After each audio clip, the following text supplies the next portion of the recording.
जब स्कूल में थे और इतिहास पढ़ाया जाता था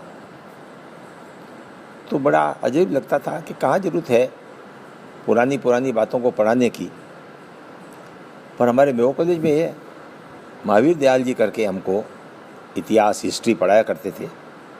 वो इतिहास को इस प्रकार की एक कहानी के रूप में कहते कि वो एक एक तारीख एक एक घटना हमको आज भी 50-60 साल बीत गए आज भी याद है। एक छोटी सी इतिहास की घटना, प्लासी का युद्ध 1757 में हुआ और उस प्लासी के युद्ध में जो अंग्रेज़ों की जीत हुई उसने अंग्रेज़ों के पांव भारत की धरती पर जमा दिए। विचित्र सी परिस्थिति थी। बंगाल के नवाब सिराजुद्दौला और ईस्ट इंडिया कंपनी के बंगाल के गवर्नर रॉबर्ट क्लाइव के बीच में अनबन हो गई और युद्ध की तारीख तय हो गई कि प्लासी के मैदानों में ये युद्ध 1757 में लड़ा जाएगा। सिराजुद्दौला के पास 35,000 की फौज थी और क्लाइव के पास 3,000 की। कहाँ 35,000 कहाँ 3,000, पर क्लाइव के पास 100 तोपें थी। उन तोपों का मुकाबला करने के लिए सिराजुद्दौला ने फ्रांस से 125 तोपें के ऑर्डर दिए और वहीं फ्रांस से ही तोपची बुलाए गए जो उन तोपों का संचालन करेंगे। एक तरफ दूसरी तरफ क्लाइव ने ये कोशिश की कि उनका सेनापति जो मीर जाफ़र था वो खुद भी बड़ा छोटा मोटा नवाब था, उसकी अपनी 7,000 की सेना थी। उन्होंने मीर जाफ़र को तोड़ने की कोशिश की, कहा तुम हमारे साथ आ जाओ और हम तुमको बंगाल का नवाब बना देंगे। मीर जाफ़र ने कहा अरे आ तो जाऊं, पर 35,000 और 3,000, तुम्हारे पास 100 तोपें तो यहाँ 125 तोपें, कैसे जीतोगे? क्लाइव ने कहा भाई एक बात यूँ करो, आ जाओ वहाँ मैदान में और अपनी फौजों को एक तरफ अलग खड़ी कर लेना। अगर हम जीत रहे हो तो हमारे साथ आ जाना, नवाब जीत रहे हो तो उनके साथ हो जाना। ठीक है साहब। सुबह 3 बजे कुछ फौजें उस भीड़ में से निकली। अब आप जान सकते हो फौजों के टेंट लगे हुए हैं, सब पड़े हुए हैं, कितनी निकली कौन निकला ये अफवाहें चलती हैं। डीमोरलाइज करने की और उसका फौज का मोराल डाउन करने की एक ये कार्रवाई होती है। चुपचाप एक हवा चली कि साहब कुछ लोग बिक गए। सुबह 8 बजे लड़ाई शुरू होनी थी, 7 बजे बारिश आ गई। अंग्रेज तोपची तो यहीं के थे, उनको यहाँ के मौसम के बारे में जानकारी थी, सबकी बात जानकारी थी।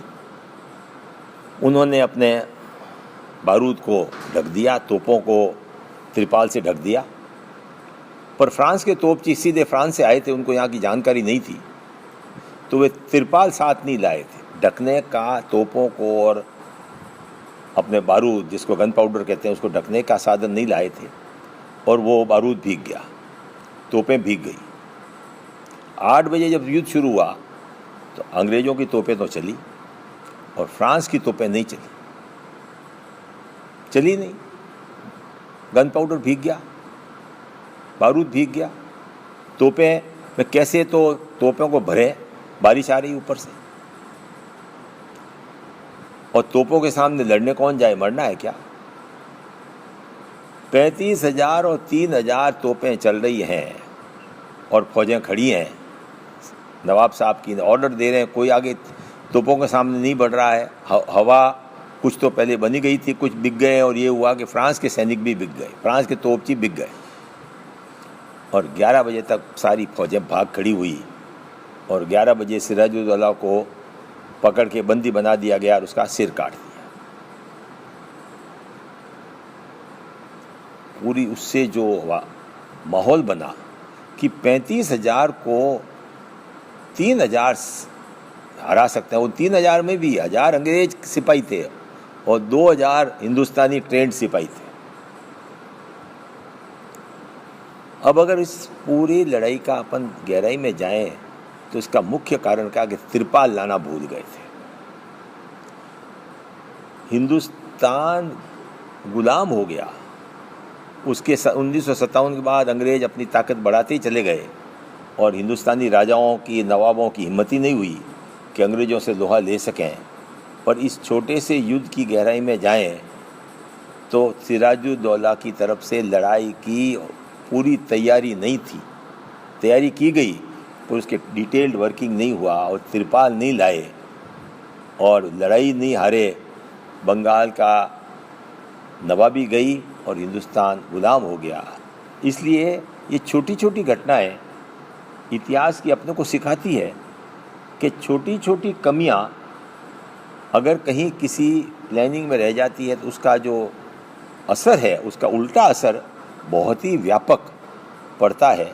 तो छोटी से छोटी तैयारी भी अपने को कोई काम करने के पहले पूरी तरह से सोच विचार कर, पूरी व्यवस्था और पूरी तरह से तैयार होने के बाद ये काम शुरू करना चाहिए। धन्यवाद।